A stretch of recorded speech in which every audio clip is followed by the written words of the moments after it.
Добро вечер. Четврток, редовен термин за емисијата во Центар. Јас сум Васко Евтов, почитувани гледачи. Вие сте на вистинското место. Се уште загревање. Се уште ова неофицијален почеток на новата сезона на емисија во Центар, како што најавив. Новата сезона ќе започне на 27 септември или на 4 октомври. Во овој период на загревање ќе направиме одредени политички анализи. Овој пат ќе имаме домашна политичка анализа, бидејќи Србија и Косово нели граничат со Индонезија и граничат со Филипините и немаат рефлексија тоа што се случува тамо врз политичките и безбедносните разврски во Република Македонија. Многу мина од вас бара политички анализи. Ова и следната емисија ќе има две домашни политички анализи, ова посветена на СДСМ, во недела околу 21-22 часот, домашна политичка анализа посветена на ВМРО ДПМН. Тема за вечерва. Зошто СДСМ, иако тоа во кампањата го најавуваше, не направи влада без Али Ахмети и без партијата ДУИ? Тоа сите го знаевме. Тоа сите на некој начин го предпоставувавме дека СДСМ и ДУИ не се природна коалиција и кога двете партии се нестрекни во една таква коалиција.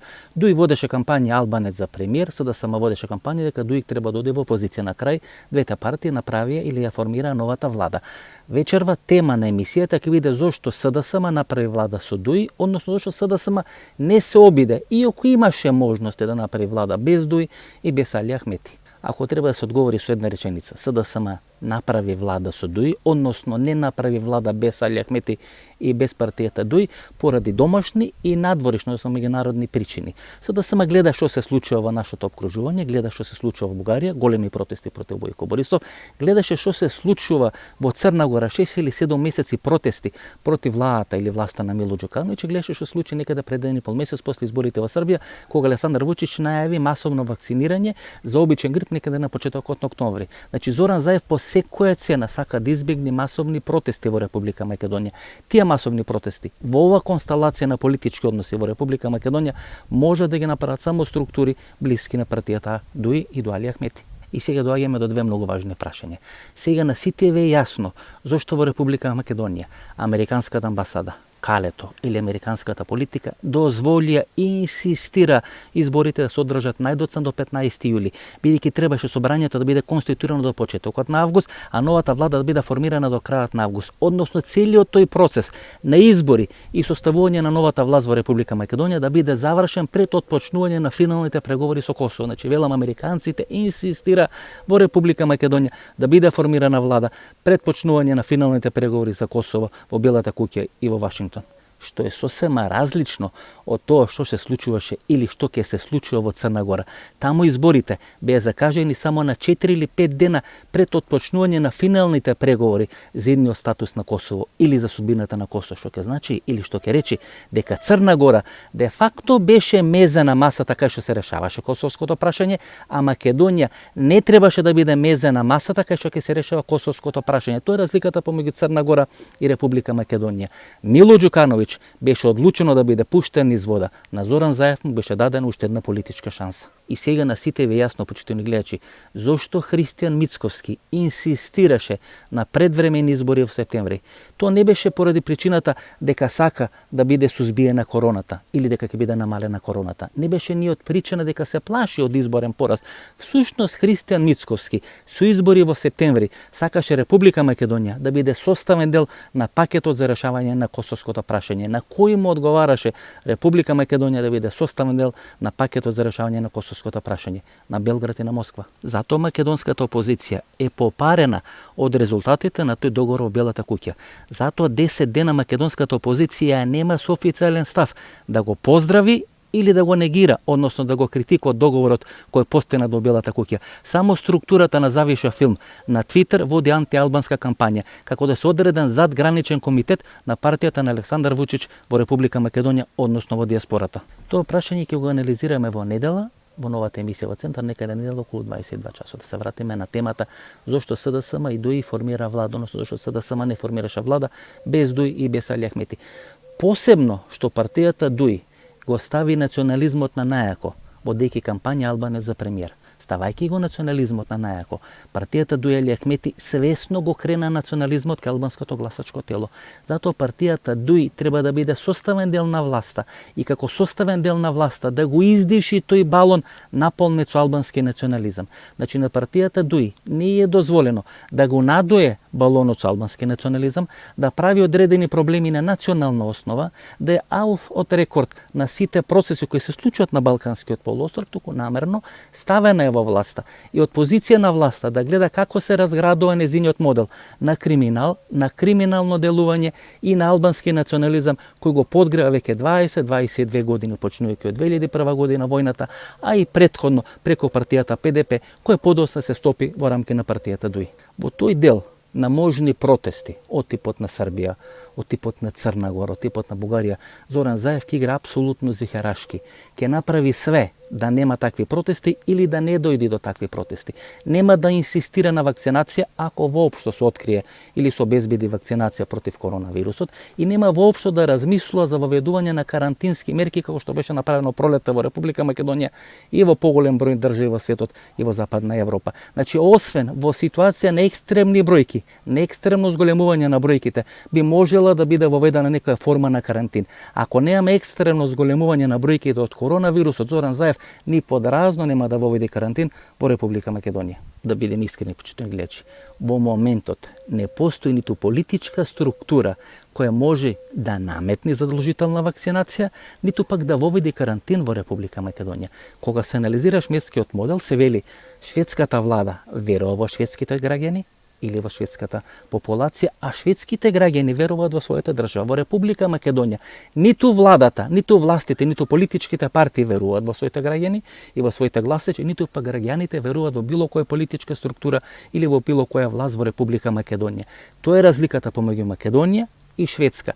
Затоа никој нема да рискира ниту со вакцинација, ниту со нови форми на карантин. Во изминатите 15 дена гледавте што се случува во Охрид со Нефи Усеини, глумеше шериф, се закануваше на секој, рушеше и тепаше, градеше кај ке стигни, соработуваше и со СДСМ, соработуваше и со ВМРО ДПМН, а беше кадар на Дуј. И гледавте што се случува со на Девоградба ке Мавровка. 6 месеци не се знаеше кој е инвеститор и кој гради таа Девоградба. Всушност тоа е моделот на владење на Дуј. Дуј треба да биде дел на власта и самите да учествуваат во демонтажа на тој криминален модел на нивно владење кој го инсталира и кој го гради изминатите 20 години. И има многу јасна символика. На 2 септември е рушена таа Девоградба ке Мавровка. На 2 септември Али Ахмети сведочеше како сведок пред специјалниот суд за воените злосторства на ОВК на УЧК во периодот 1999-2001 година. Значи, Девоградбата е рушена на 2 септември, а Али Ахмети сведочи на 2 септември во Приштина пред специјалниот суд на тој Хашки трибунал кој е специјално формиран за да ги истражи воените злосторства на УЧК или НОВК периодот 1999-2001 година. Тоа во себе крие две пораки, почитувани гледачи. Тоа значи дека Али Ахмети не сака да биде во Република Македонија кога се рушат неговите политички дивоградби, кога се рушат неговите криминални дивоградби, како што правеше Никола Груевски кога на владата се гласаше за ОКТА или се гласаше за признавањето на Косово, одеше во тоалет. Така и Али Ахмети, кога се рушат неговите криминални дивоградби, кога со негово климање со главата се овозможени таквото однесување или таквите криминални градби, тоа е надвор од Република Македонија. Тоа е првата порака. Али Ахмети не е во Република Македонија кога се демонтира неговиот криминален режим во Република Македонија. И како второ, ако не слуша, ако не почитува препораки на меѓународната заедница, нема да заврши како Никола Груевски, да јади гулаш во Будимпешта. Нема да заврши поразен ко Христан Мицкоски нови избори, туку ќе заврши како Девоградбата пред Мавровка. Ако Али Ахмети не ги почитува правилата на меѓународната заедница, ќе заврши како таа Девоградба која беше рушена со булдожери пред Мавровка. Затоа таа Девоградба се руши на истиот ден, на 2 септември, кога Али Ахмети во својство на сведок е сослушуван од специјалниот суд за војни злосторства на УЧК или НОВК во период 1999-2001 година. Тоа е пораката која му се праќа на Али Ахмети. Како човек кој повеќе од 20-25 години соработувал со разни служби, тој човек знае да ги разбери пораките.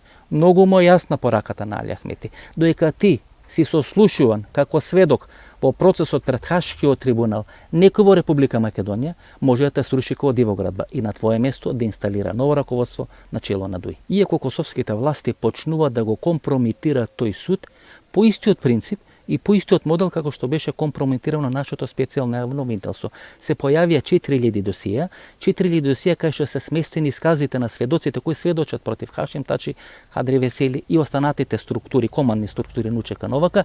Тие 4000 досија некој човек случајно ги донесел или ги донел до канцеларијата кај што се сместени војните ветерани на УЧК Новака и сега се загрозени животите и на сведоците и нивните искази, односно е декомпониран, демистифициран и на некој начин тој специјален суд може да не биде на висината на задачата. Зошто? Бидејќи некој извадил од судот 4000 досија, ги доставил до канцеларијата кај што се сместени војните ветерани на УЧК и на тој начин се врши жесток притисок врз сведоците да ги сменат своите искази или се загрозени нивните животи. Тоа е некој косовско сценарио кој беше применето и во случајот на судењето на Рамуш Харединај. И гледате, одеднаш тие 4000 досија се излечени од архивите на специјалниот суд, токму кога тој специјален суд и тоа специјално обвинителство, кое е формирано да ги истражи тие злочини или злосторства кои се направени од УЧК Љовака период 99-2001 година, кога започнува судењето на Хадри Весели, кој е наследник на Хашим Тачи, кој е шеф на нивната тајна полиција, кој беше претседател на собрањето на Република Косово и кој е лидер на партијата на Хашим Тачи, и почна судењето на Хашим Тачи. Значи веднаш кога почна судењата на двете крупни зверки, вклучително Али Ахмети, некој извлекува 4000 досија и ги доставува до канцеларијата на војните ветерани, на борците на УЧК Новака, всушност сака да го компрометира тој специјален суд по истиот принцип како што беше компрометирано и специјалното јавно обвинителство во Република Македонија. Криминалот нема бои, почитувани, нема мирис, исто функционира. Дали е во Црна Гора, дали е во Косово, дали е во Република Македонија. И тоа е тоа политичко искуство. 30 или 40 години на соработка со разни Косови, разни удби, разни албански тајни служби го прават човекот, мислам на Али Ахмети, да знае да се спаси во било која политичка, безбедносна или животна ситуација. Гледате како тројцата потенцијални наследници за неговиот лидерски престол во ДУИ ги става да бидат составен дел на владата на Зоран Заев. Меѓусебно да се конфронтират, а тој да ги има под контрола. Тоа е Али Ахмети. Секој кој го подценил Али Ахмети, скапо го има платено. И доека Бујар Османи и Артан Груби јавно ја водат својата кампања, јавно и во медиумите покажуваат заинтересираност и желба да бидат дел на идната политичка разврска во ДУИ, односно да бидат потенцијални наследници или да бидат доживувани како потенцијални наследници, десна рака, најблиски соработници на Али Ахмети, Фатмир Бесими на сосема поразличен начин ја води својата политичка кампања или политичка кариера. Многу е посличен Фатмир Бесими на Али Ахмети отколку што е на Бујар Османи или на Артан Груби. Фатмир Бесими првата функција добија некаде пред 15-20 години, кога Бранко Царенковски е начело или е председател на Република Македонија. Фатмир Бесими има блиски релации до македонските безбедносни структури, така е добива таа прва функција, тој е вице-гувернер од Народната банка на Република Македонија. Подосна Фатмир Бесими менува повеќе министерски места. Во врвот на својата кариера е вице-премиер за преговори со Европската унија. Станува човекот доверба на Филип Рикер, сивата еминенција или човекот кој ги влечи во име на американската администрација конците на Балканскиот полуостров и во Република Македонија. Станува близок пријател со Самуел Жбогар, довчерашниот амбасадор на Европската унија во Република Македонија. Во куќата на Фатмир Бесими беше преместен на резиденцијата на Европската унија или на Европската комисија во Република Македонија. На крајот Фатмир Бесими станува министер за финансии. Гледате каква политичка кариера. Всушност никој од нас не знаеше дека Фатмир Бесими е шеф на изборниот штаб на овие избори кога ДУИ постигнува фантастичен изборен резултат. Што значи дека Али Ахмети му остава кампањата на Фатмир Бесими. Фатмир Бесими теренски да си воспостави контрола во рамки на структурата на ДУИ, да ги запознае луѓето, да инсталира своји луѓе, да инсталира своји структури и да биде здрел и печен во некој идно време, на идна политичка разврска, да има стартна предност и пред Артан Груби и пред Бујар Османи. И има уште еден елемент, а тоа е во делот на политичка математика, зошто на Зоран Заев му одговараше да направи коалиција со Али Ахмети и со партијата ДУИ. А тоа се локалните избори во Скопје. За да победи во Скопје, на Зоран Заев и на СДСМ му требаат гласовите на ДУИ. Исто како што на ДУИ им требаат гласовите на СДСМ за да може да победи во Гостив, во Тетово или во Струга. Меѓутоа очигледно дека Скопје е многу битно место, многу битен град за Зоран Заев на локалните избори. Бидејќи преку Скопје, дали тоа ќе биде преку Петри Шилегов или преку некоја друга структура, Зоран Заев треба да го надмине надмени или да го компензира или да го совлада најголемиот проблем во внатре-партиските релации, а тоа е дека нема силна логистика во Скопје. Значи, локалните избори во Скопје, изборот на еден градоначалник или идните градоначалници во Скопје на Зоран Заев му се неопходни како насушно лепче, бидејќи на тој начин ќе го компензира најголемиот проблем на својата политичка структура, да има битно силно лоби и влијание во рамки на главниот град на Република Македонија. И второ, ако не правеше влада со Али Ахмети или со Дуи, на Зоран Заев ќе му фалеа најмалку 2 пратеника. Значи ќе мораше да купи најмалку 2 пратеника. Не се купуваат пратеници по завршување на изборите, почитувани гледачи. На тој начин Зоран Заев ќе ја свртеше целата македонска јавност против себе. Бидејќи ако по завршување на изборите тој купеше најмалку 2 пратеника, тогаш како ќе ја убедеше македонските граѓани, македонската јавност дека не ги има купено гласовите на изборите на 15 јули. Затоа ќе оди чекор по чекор, или крачка по крачка, што велат бугарите, или што велеше на времето Никола Кулишев. Прво ќе се појават независни пратеници, како Исмил Јаховски. Ќе се појави, па ќе демантира дека е независен пратеник и излезен од пратеничката група на партијата ДОИ. Меѓутоа се повеќе ќе се појават такви независни пратеници и од редот на тие независни пратеници подоцна Зоран Заев ќе регрутира поддршката на својата влада во рамки на македонскиот парламент. И како второ, Зоран Заев ќе го чека конгресот во МРДПМН. Без разлика дали тој конгрес ќе биде закажан од таа мерија од коалиција блиска до Сашо Мјалков или од структурите во МРДПМН блиски на Христијан Мицкоски. СДСМ и Зоран Заев, после победата на изборите, најавија дека на крајот на септември или почетокот на октомври ќе имаат свој конгрес, во зависност од таа епидемиолошка ситуација. Во зависност од тоа каква ќе биде епидемиолошката ситуација, на крајот на септември или почетокот на октомври, СДСМ ќе одржи свој отчетен конгрес по завршување на сите изборни циклуси. Тоа стои во статутот на таа партија. Нелогички е, почитувани гледачи, партијата која ги има победено или која ги има добиено изборите, тоа е СДСМ и Зоран Заев, да имаат свој конгрес во МРДПМН кој ги изгуби изборите, или Христијан Мицкоски кој ги има изгубено изборите, да не закажат свој конгрес. На тој начин Христијан Мицкоски можеби индиректно признава дека нема контрола врз делегатите и нема контрола врз партиските структури. Ако Христијан Мицкоски прави све да нема конгрес на партијата, да ги смени сите партиски структури и да донеси своји лојални луѓе на чело на одредени партиски комисии, партиски органи, партиски тела, всушност се плаши да организира конгрес, тогаш конгрес ќе му направи таа мерија од коалиција.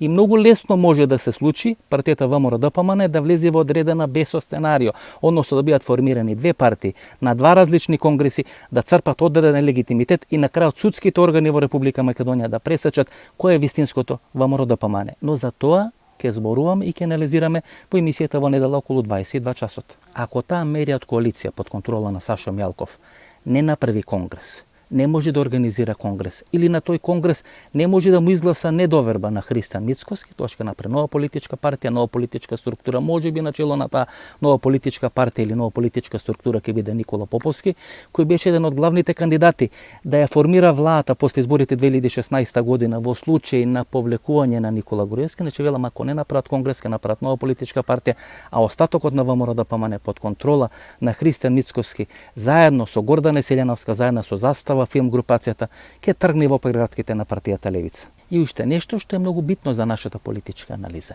До вчерашниот градоначалник на општина Штип е избран на функцијата министар за транспорт и врски, тој е Благој Бочварски. Немаше некоја врвна политичка кариера во младината на СДСМ, беше само член на извршниот комитет на младината на СДСМ, меѓутоа имаше многу блиски бизнис и фамилиарни врски со кланот на Заеви, а во исто време имаше блиски пријателски и политички врски со структурата на струмичкото СДСМ блиско до Зоран Заев. Со Благој Бочварски и со Китанов, кланот на Зоран Заев ќе има целоста контрола на изградбата на патишта во Република Македонија. А тамо кај што се патиштата и изградбата на патиштата се големите бизниси и големите профити. Зошто е важен Штип? И зошто се важни тие локални избори или градоначалнички избори после заменувањето на досегашниот градоначалник Благој Бочварски на нова функција. Прво, Штип е центар на Источна Македонија, меѓутоа тоа е помалата работа или помалата порака која е испратена или која треба да биде испратена од Штип. Втората многу побитна порака е да се види дали Зоран Заев ќе тргне во брутална победа во Штип или ќе го штеди, ќе го штити Христијан Мицкоски и ќе му овозможи и после локалните избори во Штип да му фрли гума за спасување, за да може да го остави на чело на ВМРО-ДПМН. Сега е веќе јасно дека СДСМ, а тоа е веројатно сугестија на нивните медиумски експерти, ќе игра на картата на Левица и на Димитар Рапасиев. Со негативна кампања против Левици Димитар Рапасиев, СДСМ ќе направи све да се крева и да се билда рейтингот на Димитар Апасиев и граѓаните кои се опозицијски расположени, опозицијски настроени да го гледат Димитар Апасиев како природна замена за Христијан Мицкоски. Димитар Апасиев предава на универзитетот во Штип. Ке биде срамота ако Димитар Апасиев, кој предава на универзитетот во Штип, гради универзитетска кариера во Штип, се жалеше дека во третата изборна единица му се украдени многу гласови од страна на СДСМ и на владеачката коалиција, да не излези со свој кандидат за градоначалник во Штип или со своја советничка листа на изборите во Штип. Де факто, Димитар Апасиев ќе мора да покаже во Штип две работи. Прво, изборите за градоначалник во Штип ќе бидат први избори после 15 јули. Димитар Апасиев ќе треба да покаже дека резултатот кој го постигнал на 15 јули не е случајност и дека тој резултат треба да биде верифициран на избори за градоначалник во Штип. Ако не излезе со свој кандидат за градоначалник во Штип или поддржи кандидат на ВМРО ДПМН, тогаш ќе ги потврди сите тие злобни коментари дека цело време левица е финансирана, е стимулирана, па дури и дека е формирана од страна на ВМРО ДПМН и дека левица де факто не е левица, тука е десница, односно е приврзок на партијата ВМРО ДПМН. Во изминатите 2 години на медиумите под контрола на ВМРО ДПМН ја немаше ни Солза Грчева, го немаше ни Јанко Бачев, го немаше ни Лјупчо Ристевски од Интегра, но затоа го имаше Димитар Апасиев, затоа имаше левица. Не само што ги имаше, туку ги имаше во огромни количини. Де факто, Димитар Апасиев и левица беа спонзорирани од структурата на Гордана Селјановска и на Застава филм. Затоа и беа стални или редовни гости на програмата на медиумите под контрола на ВМРО ДПМН. Сега може да се случи една обратна ситуација. Се помалку Димитар Апасиев да го има на медиумите под контрола на ВМРО ДПМН, бидејќи зима дел од гласачкото тело на ВМРО ДПМН, а се повеќе да го има на медиумите под контрола на СДСМ. Всушност да игра ролјата на Војслав Шешелј во Србија, да го напаѓа Александар Вучич, а да биде редовен гостин на медиумите под контрола на Александар Вучич. И последно за Штип. Сашо Мјалков е со потекло од Штип, односно со потекло од Ново село, кој е сега споено со градот Штип. А ако не го смени Христијан Мицковски на чело на ВМРО ДПМН, ако не формира своја нова партија, на чие чело би бил, например, господинот Никола Поповски, тога Сашо Мјалков и структурите блиски на Сашо Мјалков ќе изгледат со свој советнички, патриотски листи на изборите во Штип, кои би поддржали одреден кандидат за градоначалник.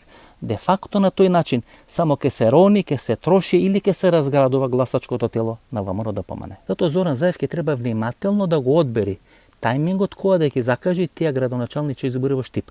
Бидејќи Христијан Мицкоски после евентуален пораз на тие градоначалнички избори во Штип, тешко ќе остане на чело на ВМРО ДПМН. Ако сепак остане на чело на ВМРО ДПМН со тежок пораз во Штип, тој како нокаутиран боксер ќе се појави на локалните избори, редовните локални избори во Република Македонија некаде на крајот нидната година. И Зоран Заев велам треба многу внимателно го темпира тајмингот. Дали сака да го смени Христијан Мицкоски од челната позиција на ВМРО ДПМН или да го остави како горогиран боксер Христијан Мицкоски на челната позиција на ВМРО ДПМН и тогаш ВМРО ДПМН да биде лесен залог на следните редовни локални избори во Република Македонија. Зоран Заев сакаше да направи внатрепартиски чистки во структурата на СДСМ по завршување на изборите на 15 јули. Навистина веќе во владата на Република Македонија и нема луѓето на Радмила Шекерински, тоа е Дамјан Манчевски, тоа е Роберт Поповски, тоа е министерката за правда Рената Треневска-Десковска, меѓутоа преживеа Радмила Шекеринска. Радмила Шекеринска, која сите ја прежалија дека ќе ги изгуби изборите во 5-та изборна единица, успеа да победи во 5-та изборна единица и да остане министер за одбрана во владата на Република Македонија. Значи, после 25 години Радмила Шекеринска не само што не е изметена, не само што не е сменета и исчистена од натрепартиските структури на СДСМ, туку можеби да се смета како победник на изборите заедно со Никола Димитров. На пресконференцијата по завршување на изборите на 15 јули, Зоран Заев пред присутните и пред новинарите во хотелот Белви рече дека партијата и раководењето на партијата ќе му остави на генералниот секретар Лјупчо Николовски. Де факто Зоран Заев сакаше да го промовира Лјупчо Николовски во човек број 2 во рамки на СДСМ. Меѓутоа не успеа да ја смени Радмила Шекеринска. Радмила Шекеринска, за разлика од Лјупчо Николовски, кој се избира као генерален секретар од редовите на Централниот одбор на партијата, според статутните измени или според измените на статутот од 2013 година, Радмила Шекеринска како заменик председател на СДСМ се избира на Конгрес по истиот модел и на истиот начин како што се избира Зоран Заев. Сума сумарум, Зоран Заев не успеа да смени Радмила Шекеринска, а Радмила Шекеринска остана да биде министер за одбрана. Како трето, Радмила Шекеринска како министер за одбрана ќе има контрола врз военото разузнавање и како четврто, Радмила Шекеринска од позиција министер за одбрана ќе има контрола и понатаму врз скопското крило на СДСМ. И кога веќе говориме за безбедносните структури под контрола на СДСМ, на чело на нова формираната Агенција за национална безбедност се наоѓа Виктор Димовски. Од 2007 до 2009 година тој обава функцијата директор на Агенцијата за разузнавање. Тогаш председател на Република Македонија Бранко Царенковски. Виктор Димовски по предлог на Бранко Царенковски е избран да биде директор на Агенцијата за разузнавање по оставката на Кире Наумов и заменувањето на Кире Наумов во челното место во Агенцијата за разузнавање.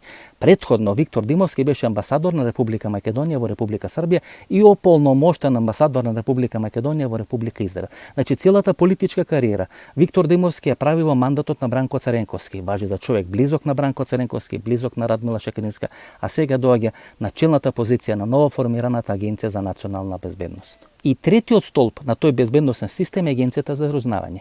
Председател на Република Македонија Стео Пендаровски. Председателот Стео Пендаровски го предлага, а собранието го избира првиот човек на Агенцијата за разузнавање. Стео Пендаровски е човек од голема доверба на Бранко Царенковски, бил советник на Бранко Царенковски и беше председател на Државната изборна комисија, а 2004 година кога Бранко Царенковски победува на претседателските избори и станува председател на Република Македонија. Исклучително важно за Зоран Заев е да го намали влијанието на Бранко Царенковски врз безбедносните структури. Половина од тие структури, најмалку половина од тие стари безбедносни структури под контрола на Бранко Царенковски, нови избори работеа и му помагаа на Христијан Мицковски. Ако сака Зоран Заев да издржи на чело на македонската влада и да издржи на чело на СДСМ, мора да го елиминира влијанието на Бранко Царенковски врз безбедносните структури во Република Македонија. Зоран Заев имаше многу неславен, многу неуспешен обид со луѓе надвор од СДСМ да ги вклучи и да ги инкорпорира во структурите на СДСМ и на тој начин да направи нов СДСМ по негова мерка. Неуспешен се покажа моделот и со Мухамед Зекири и со Форсина Раменска. Дури Александар Керацовски, за кој веќе никој не говори, не беше битна политичка структура, беше член на младинското претседателство во Скопје, меѓутоа немаше битна политичка тежина во Битола. Де факто Александар Керацовски, кој заврши како жртва на таа политичка афера Рекет, беше избран на функцијата подпредседател на СДСМ, подоцна генерален секретар на СДСМ, само да се намали влијанието и улогата на Весна Бендевска, која беше еден од најголемите критичари на Зоран Заев во Битола и во рамки на структурите на СДСМ. Сега Зоран Заев ќе мора многу внимателно да ги прави кадровските смени и новото прераспоредување на силите внатре во СДСМ. Бидејќи ако сега направи грешки од типот на Мухамед Зекири, Александар Керацовски или Фросина Раменска, многу неспремно и во многу лоша политичка кондиција ќе ги дочека локалните избори. Ако сега ја направи истата грешка како што направи пред 4 или пред 5 години, Зоран Заев нема да биде фаворит на следните локални избори, без разлика што ќе се случува во врвот или во структурите на ВМРО да помане. Со случајот Империја, Зоран Заев имаше пенал. На послужавник му беше ставена македонската олигархија и целата бизнес структура на Никола Груевски. И Зоран Заев го промаши тој пенал. Го промаши пеналот како што Рамос, фудбалерот на Реал Мадрид, го промаши пеналот играјќи за Шпанија на светското првенство во фудбал. Зоран Заев имаше пенал и не го искористи тој пенал. Де факто тоа го објаснуваше дека пеналот е промашен бидејќи требало да биде обезбедено мнозинство за гласање на промена на името во рамки на македонскиот парламент или македонското собрание. Како и да е, Зоран Заев имаше пенал со Империја. Империја му беше ставена на послужавник. Целата олигархија, главата на олигархијата му беше ставена на послужавник и Зоран Заев го промаши тој пенал. Зошто е тоа важно? Бидејќи македонската олигархија де факто го смени Бранко Царенковски, де факто го детронизираше Бранко Царенковски на лидерската позиција во СДСМ. 2010 година во дневниот лист Вест е објавен текст кај што се сугерира дека СДСМ и Бранко Царенковски треба да одат со ново име као кандидат за иден премиер на македонската влада на предвремените избори кои случија 2011 година, дека со ново име кој би било кандидат на СДСМ на тие предвремени избори, шансите на партијата биле многу поголеми да го има идниот премиер и да победи на тие избори. Бранко Царенковски така избира Радмила Шекеринска. Брифер на тој текст кој објавен во дневниот лист Вест е Бранко Азевски, тогаш и сега председател на Стопанската комора на Република Македонија или гласноговорник, портпарол на таа голема македонска олигархија во Република Македонија. Затоа Бранко Царенковски ги прифати изборите 2011 година без ниту еден приговор. Иако имаше мноштво причини да поднеси приговор, Бранко Царенковски ги прифати тие резултати без ниту еден приговор и половина час по завршување на изборите му честиташе на победникот. Тоа значеше дека Бранко Царенковски без своја волја имаше промовирано Радмила Шекеринска како кандидат за премиер на СДСМ на тие избори 2011 година. И да не заборавиме, од 2008-2009 година тие бомби кои подоцна ги објави Зоран Заев пристигнува во партијата СДСМ преку господинот Лазаревски, Зоран Верушевски Станишевски ги носеше тие бомби му беа ставани на располагање на Бранко Цренковски и Бранко Цренковски, велам, половина час по завршување на изборите 2011 година, иако ги располагаше тие бомби, иако ги имаше сознанието тие бомби, иако знаеше што све се прави на тие и на претходните избори, ги прифати резултатите на изборите. Тоа значи дека Бранко Цренковски сакаше да испрати порака на македонската олигархија, дека еве, стави неизен кандидат да биде кандидат на СДСМ за премиер на Република Македонија и тој кандидат Радмила Шекерински, македонската олигархија, и покри притисокот брз Бранко Цренковски ги изгуби изборите. Што ќе речи, пораката на Цренковски беше не е проблемот во мене, проблемот е во олигархијата. Но од таа 2011 година односите помеѓу олигархијата и Бранко Цренковски почнува да се заладуваат и на крајот олигархијата таа 2011 година целосно се става на страната на Никола Груевски на ВМРО-ДПМН. Со помошта и со поддршката на таа олигархија Никола Груевски остана уште 6 години на власт во Република Македонија. Зошто, почитувани гледачи? Бидејќи НАТО и ЕУ и олигархијата не може да одат рака под рака.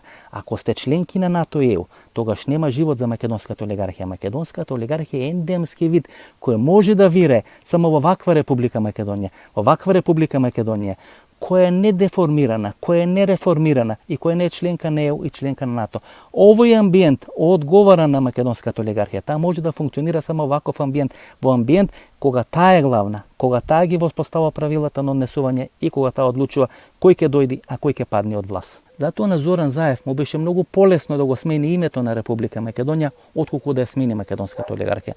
Не дека Зоран Заев не се обиде да ги воспостави или да ги подобри своите релации со македонската олигархија, вице-премиер во владата пред 4 години го направи господинот Кочан Ѓушев, и Кочан Ѓушев де факто требаше да биде тој мост кој ќе ги поврза Зоран Заев и македонската олигархија. Тоа се покажа како неуспешен модел.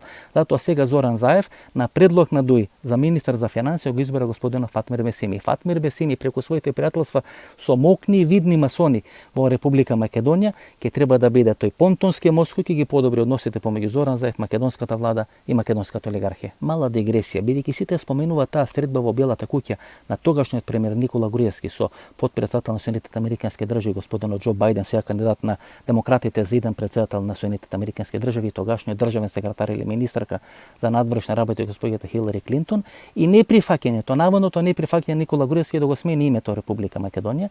Ако председател на Америка таа 2011 година беше господин Доналд Трамп, тогаш бидете сигурни дека на Груевски му беше направено истото сценарио кој што му беше направено на Александар Вујчич и дека Груевски од Вашингтон и од Америка ќе се вратеше со сменето име Република Македонија. Да се вратиме на нашата политичка анализа. Тој пенал со империја, Зоран Заев сега како пенал ќе го има со Евростандард банка. Во рамки на аферата со империја се спомнуваше Поштенска банка. Поштенска банка е дел од капиталната структура под контрола на Трифон Костовски. Не пропадна Поштенска банка, туку пропадна Евростандард банка. Сега, наместо пенал кој требаше да го шутира и да го погоди со империја, Зоран Заев ќе има пенал кој треба да го шутира и треба да го погоди во врска со Евростандард банка. Погледнете го логото на Евростандард банка, на веќе непостоечката или во стечајот едената Евростандард банка. Има евро и има стандард. И има мал триаголник помеѓу евро и помеѓу стандард. Тој мал триаголник е масонскиот знак.